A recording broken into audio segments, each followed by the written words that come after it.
সালমান বা শাবনূর বা আপনার মধ্যে এমন কিছু হয়েছিল কিনা? যে অন্য সেটে শুটিং করতে গিয়ে ওরা বলছে যে এরকম একটা নতুন ডিরেক্টরের ছবিতে একটা সিন শ্যুট করে আসছি, অনেক মজা পাইছে, এটা ওরা অন্য সেটে বলে বেড়াতো।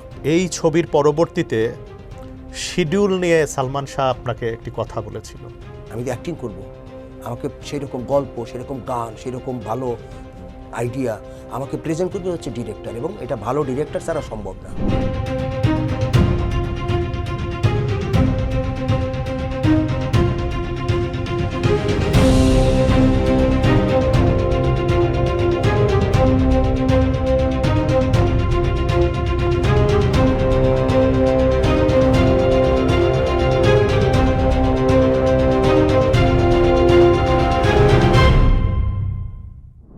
প্রিয় দর্শক, ফিরে এলাম বাকি অংশ নিয়ে ATV USA presents talk show বিতর্কিততে।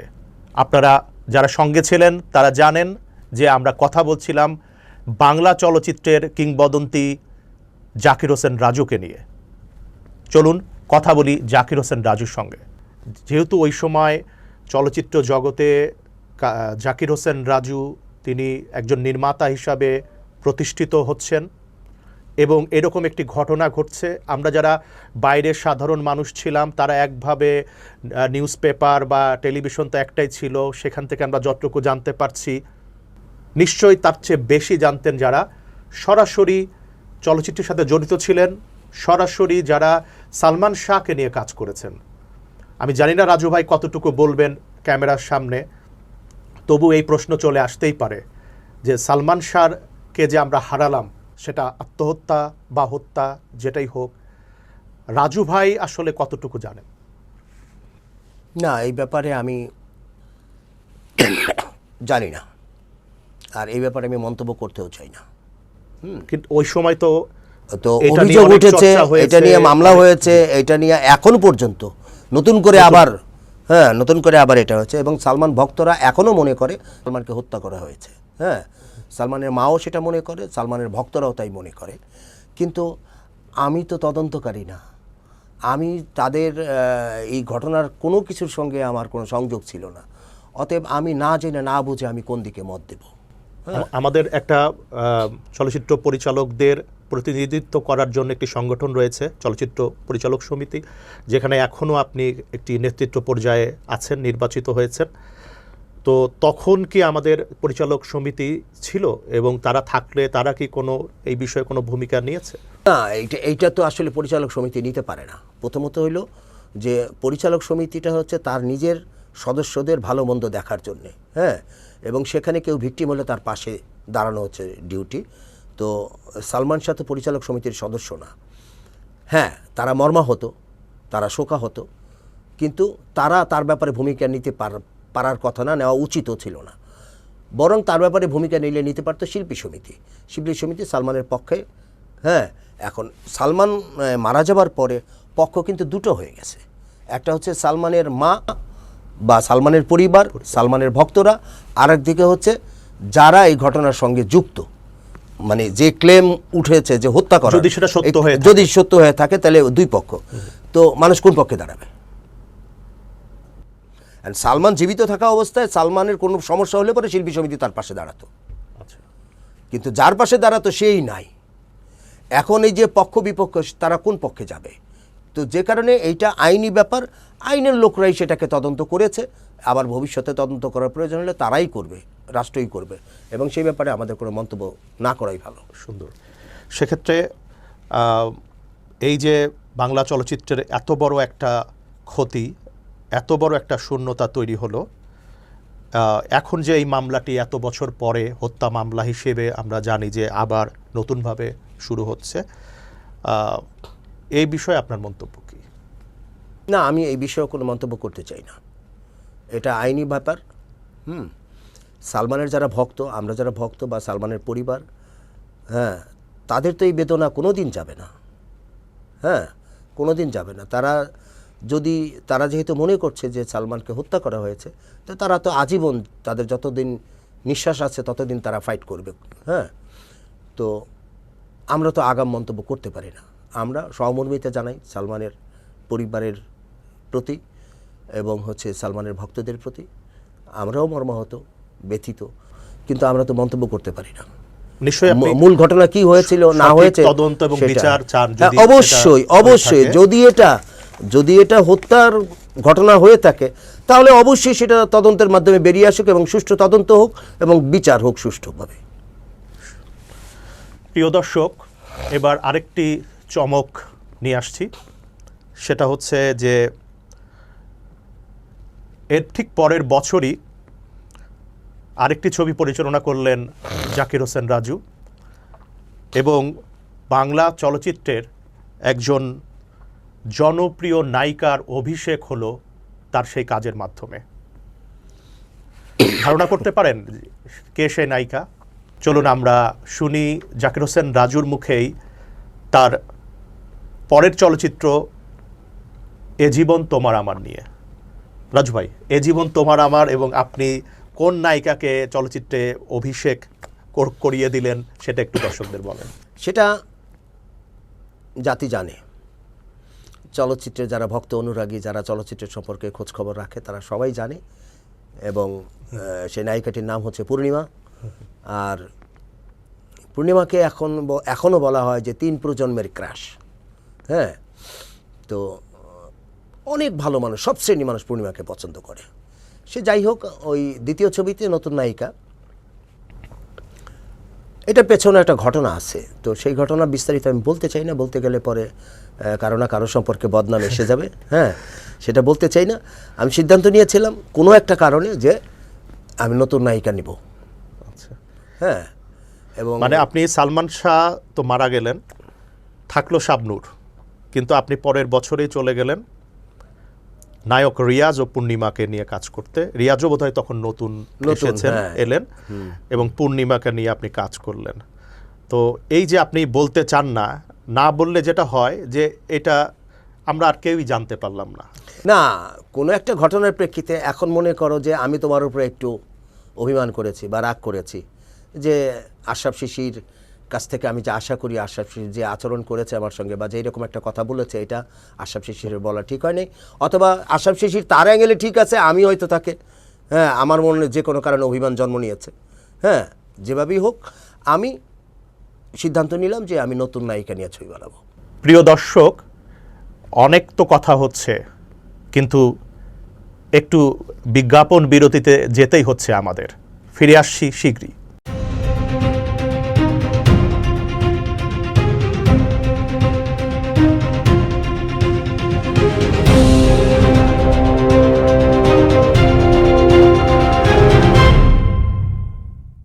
বিজ্ঞাপন বিরতি শেষে ফিরে আসলাম আমাদের প্রিয় অনুষ্ঠান ATV USA presence talk show বিতর্কিত নিয়ে। নতুন নায়ক, নতুন নায়িকা, নতুন নিব। নায়িকা হ্যাঁ, একদমই ফ্রেশ, নায়ক তো হ্যাঁ। তখন রিয়াজ তো তখন বোধহয় কেবল হ্যাঁ। দাঁড়াচ্ছেন আর কি। তো রিয়াজ মোটামুটি আগেই ফাইনাল করা ছিল। আচ্ছা, তো এই নতুন নায়িকার ব্যাপারে এখন প্রযোজকরা তো রাজি হইতে হবে। প্রযোজক হচ্ছে বেদের মেয়ে জ্যোৎস্নার প্রযোজক। আপনি পূর্ণিমাকে কোথায় পেলেন? ওনাকে পেয়েছি ওই যে নতুন নায়িকার ব্যাপারে যখন কথা উঠলো, আমি প্রযোজকদের সঙ্গে কথা বললাম। তো প্রযোজকদের মধ্যে পানু ভাই, আব্বাস ভাই, বেদের মেয়ে জ্যোৎস্নার প্রডিউসার, যে দুইজন।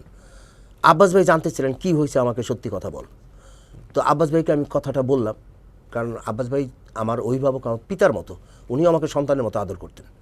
তো আব্বাস ভাইকে যখন বললাম, তখন আব্বাস ভাই ব্যাপারটা, আমার কথাটাকে সিরিয়াসলি নিলেন। ঠিক আছে, নতুন নায়িকা নিয়ে ছবি বানাইলে যদি আমার 2 কোটি টাকা পানিতে পড়ে যায়, যাক, হ্যাঁ যাক, কিন্তু আমার ডিরেক্টরের মর্যাদা আমি নষ্ট হইতে দিব না।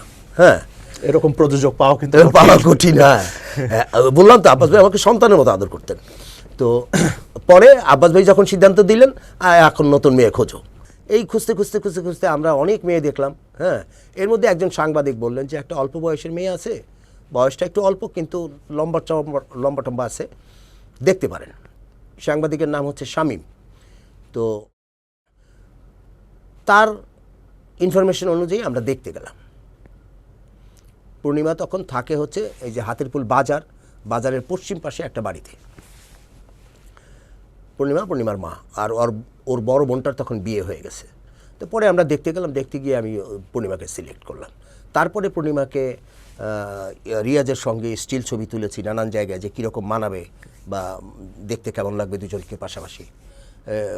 ফটো সেশন করেছি, তারপরে হচ্ছে কিছু ভিডিও ফুটেজ নিয়ে আমরা দেখলাম, হ্যাঁ, আর মেয়েটা চালাক চতুর আছে, ব্যাস সিলেকশন হয়ে গেল। দারুণ। তাহলে আমরা জানতে পারলাম যে জনপ্রিয় নায়িকা পূর্ণিমা, যার অভিষেক হয়েছিল বাংলা চলচ্চিত্রে, সেটাও কিন্তু জাকির হোসেন রাজুর হাত ধরে। এরপরে 2001 সালে আমরা রাজু ভাইয়ের ডিরেকশনে আবার শাবনূরকে পাচ্ছি। তখন পূর্ণিমা নেই, আমরা পাচ্ছি শাবনূর। না, তৃতীয় ছবিতেই দুজন একসাথে। মিলন হবে কতদিন? না, নিঃশ্বাসে তুমি বিশ্বাসে তুমি। আচ্ছা, ঠিক আছে, সুন্দর কথা, কারণ একই বছর আপনার দুইটা ছবি রিলিজ পায়। না, 2096-তে জীবন সংসার, হ্যাঁ, আর 97 পূর্ণিমাকে নিয়ে যে ছবিটা বানানো ওটা রিলিজ হয়েছে 98-তে। আচ্ছা, 97-তে শুরু করেছিলাম আমরা, কিন্তু রিলিজ হয়েছে 98।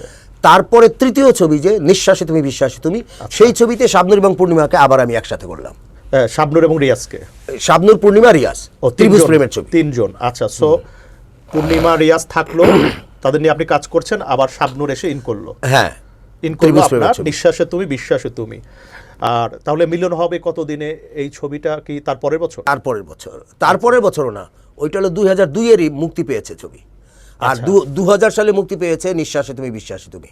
আচ্ছা, হ্যাঁ, এরপরে আমি শুরু করেছি মিলন হবে কতদিনে, সেইটা মুক্তি পেয়েছে 2002-তে। 2002-তে আমার আরেকটা ছবি মুক্তি পেয়েছে। আচ্ছা, সেটা হলো ভালোবাসা কারে কয়। আচ্ছা, এই তথ্যটা অবশ্য আমি পাইনি। ভালোবাসা কারে কয়ে কারা কাস্টিং ছিল? ওইটাতে ছিল রিয়াজ, শাবনূর আর হচ্ছে বাপ্পা। তার মানে আপনি এক নাগারে তখন রিয়াজকে নিয়ে কাজ করছেন নায়ক হিসাবে, আর নায়িকা শাবনূর বা পূর্ণিমা তাদের আপনি নিয়ে কাজ করছেন। প্রিয় দর্শক, এই যে সালমান শাহ থেকে রিয়াজ থেকে রাজু ভাইয়ের হাতে কোন নায়ক আসলেন, কোন নায়ককে নিয়ে আবার উনি চলচ্চিত্রে কাজ শুরু করলেন, সেটা জানবো এখন।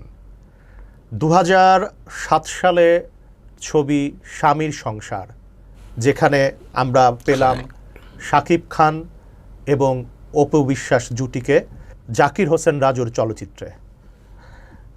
এই যে কাস্টিং চেঞ্জ হচ্ছে, যখন 2007-এ আপনি শাকিব খানকে নিয়ে কাজ করছেন, তখন কি মান্না ভাই ছিলেন? তো আপনি চলে গেছেন, মানে মান্নাকে নিয়ে তখন আপনার কোনো গল্পের সাথে মিলছে না বা কাজ করছে না? আসলে হয় কি যে আমরা যা চাই সব কিছু তো আমাদের মতো হয় না। প্রযোজকের একটা বড় ইচ্ছাও আছে, যারা টাকা লগ্নি করেন, এই ব্যাপারটাও থাকে। আবার পাশাপাশি আমি বানাচ্ছিলাম প্রেমের ছবি, হ্যাঁ, আর মান্না হচ্ছেন অ্যাকশন ছবি, রাজনৈতিক বক্তব্য ধরনের ছবি। তো আমি তো ওই ধরনের ছবি বানাতাম না। আর আমি যদি অ্যাকশন ছবি বানাতে চাইতাম, প্রযোজকরা হাসতো। প্রযোজকরা বললো, আপনি প্রেমের ছবির দুর্দান্ত ডিরেক্টর, আপনি কেন অ্যাকশন ছবি বানাবেন? তারা আমাকে ওইদিকে যেতেই দিত না। তো যাই হোক, ওই 2007-এ মাঝখানে একটা গ্যাপ আছে, কিন্তু 5 বছরের।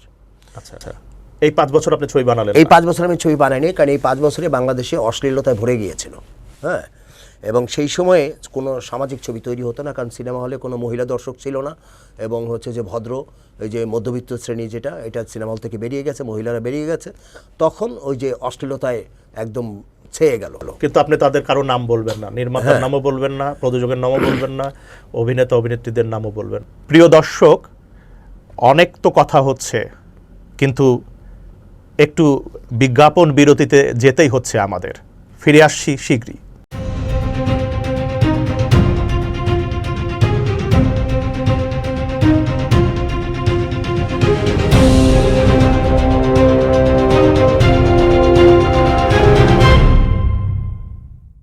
বিজ্ঞাপন বিরতি শেষে ফিরে আসলাম আমাদের প্রিয় অনুষ্ঠান ATV USA presence talk show বিতর্কিত নিয়ে।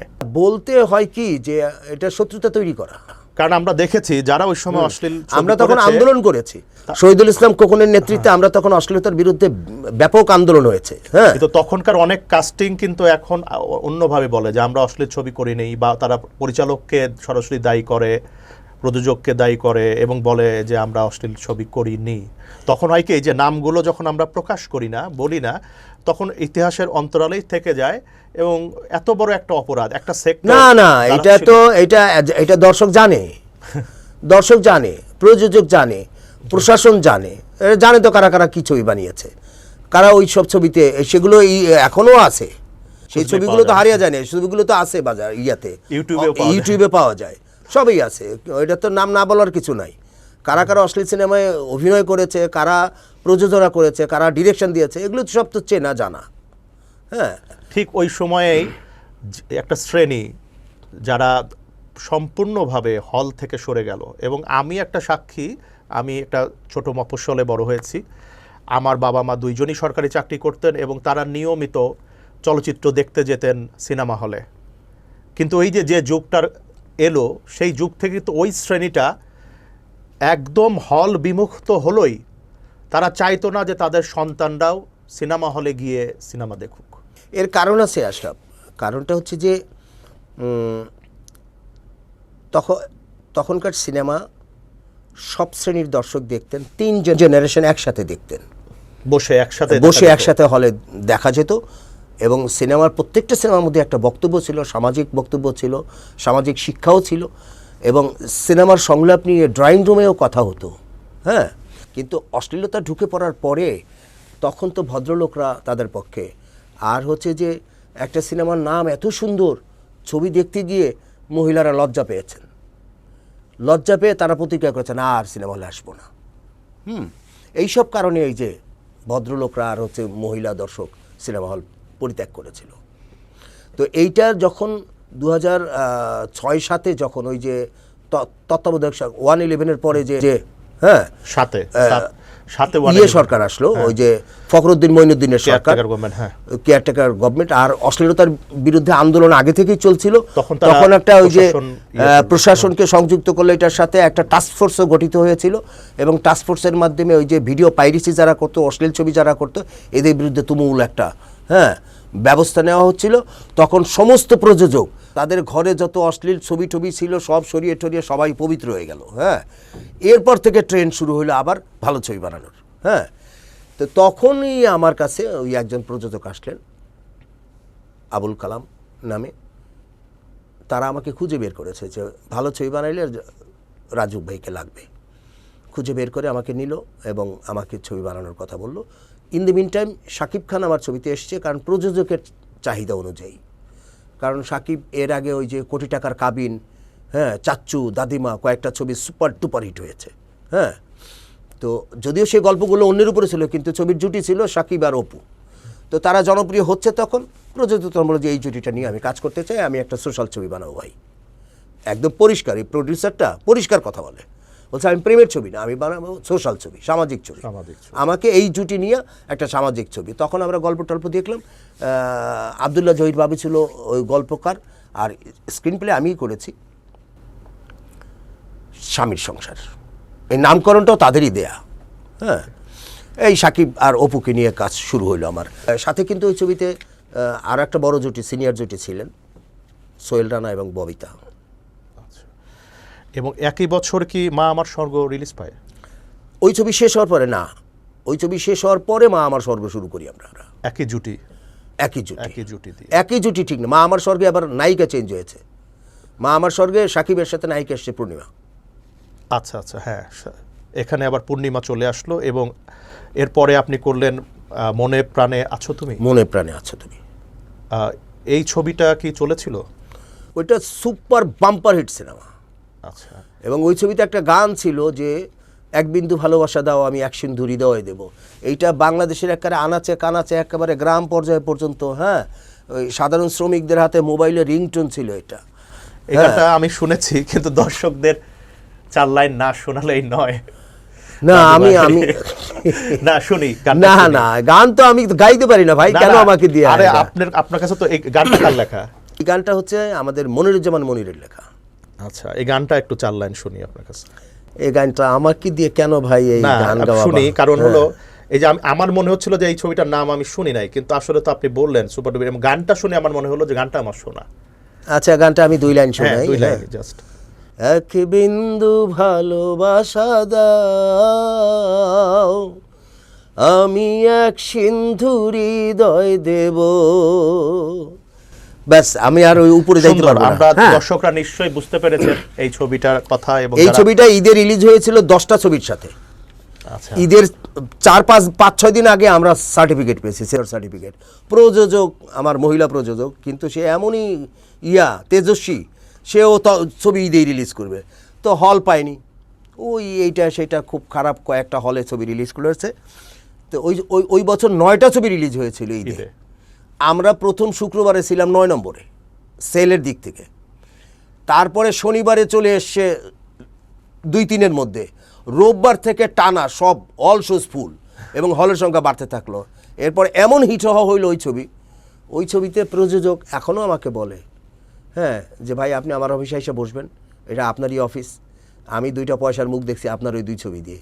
মানে মনে প্রাণে আছো তুমি, আর একটা ছবি বানিয়ে দিয়েছিলাম ওনাকে, আমার প্রাণের প্রিয়া, ঠিক পরের বছরই আর পরের বছরই। এবং ওই ছবিতেও একটা দুর্দান্ত সুপারহিট গান ছিল, ওই যে কি জাদু করেছো বলো না, ঘরে আর থাকা যে হলো না। এটাও তো খুব পরিচিত এবং জনপ্রিয়। হ্যাঁ, অসম্ভব জনপ্রিয় গান। 2009 সালে আপনি নায়িকা চেঞ্জ করলেন, চলে আসলেন বিদ্যা সিনহা মিম। ওইটাই তো হলো ওই যে আমার প্রাণের প্রিয়া। হ্যাঁ, আমার প্রাণের প্রিয়ার কথাই বলছি। যে আমার প্রাণের প্রিয়ার ওই বিশ্বাস বাদ হয়ে গেল। অপবিশ্বাসের পরিবর্তে এই মিম আসলো। এটা আসলে চাহিদা ছিল আমার প্রযোজকের। প্রযোজক ছিলেন তাপসী ঠাকুর, যিনি আগের ছবির প্রযোজক। আগের ছবিরও প্রযোজক তাপসী ঠাকুর। উনি কেন কি কারণে আমি জানি না, উনি মানে সাকিবের সাথে মানে নায়িকা চেঞ্জ করবেন। এটা কি মিমের অভিষেক ছিল? চলো, এর আগে বোধহয় চ্যানেলে না, এর আগে মিমের একটা ছবি আছে, সেটা হলো হুমায়ুন স্যারের ছবি। ওই যে আমার আছে জল। আমার আছে জল। কিন্তু তো কমার্শিয়াল, এই যে কমার্শিয়াল মূলধারা, এইটাই প্রথম ছবি। সো এইটাই প্রথম ছবি। আমার প্রযোজক আমাকে বললো যে এরকম একটা মেয়েকে আমার পছন্দ রাজু ভাই, হ্যাঁ, তো আপনি মেয়েটাকে নিয়ে আসেন। তো মেয়েটা থাকে তখন কুমিল্লায়, এবং আমাকে পাঠানো হলো। আমি গেলাম ওদের বাসায়, হ্যাঁ, বেড়াইলাম, খাইলাম। ওরা মিমের মা বাবা এরা আমাকে পুরা কুমিল্লা ঘুরিয়ে টুরিয়ে দেখালো নানান জায়গা। হ্যাঁ, মিমের বাবা কিন্তু তখন কুমিল্লা ভিক্টোরিয়া কলেজের টিচার। হ্যাঁ, তো এই আর কি, মিমকে পরে আনা হলো। দর্শক, আমরা এটাও কিন্তু জানতে পারলাম যে বাণিজ্যিক চলচ্চিত্রে বিদ্যা সিনহা মিমও কিন্তু প্রবেশ করলেন সেই একই ব্যক্তি জাকির হোসেন রাজুর হাত ধরে। এবং আরেকটি তথ্য হচ্ছে, এই ছবিটি কিন্তু ইউরো সিজিএফপি পারফরমেন্স অ্যাওয়ার্ডে সেরা চলচ্চিত্রের পুরস্কার পায়। প্রিয় দর্শক, কথায় কথা বাড়ে, কথা চলতেই থাকবে। তবে এবারের পর্ব এখানেই শেষ করতে হচ্ছে, কিন্তু পুরো অনুষ্ঠানটি শেষ হচ্ছে না। পরবর্তী পর্বে আবারও ফিরে আসব বাংলা চলচ্চিত্রের কিংবদন্তি জাকির হোসেন রাজুকে নিয়ে। এই একটি ছবি দিয়েই কিন্তু শাকিব খান, শাম্মী আক্তার, রুমানা তাদের হাতে প্রথম জাতীয় চলচ্চিত্র পুরস্কার উঠছে। যত সম্ভব রাজু ভাইয়েরও আমারও প্রথম উঠছে, এবং উনি 2টা আমি জাতীয় ওই বছর পান। সবাই একটা করে পেয়েছে, আমি শুধু 2টো পেয়েছিলাম। তারা ডিজিটাল প্রজেক্টর আনলো, বিভিন্ন হলে হলে প্রজেক্টর বসালো, তারা নতুন ছেলে।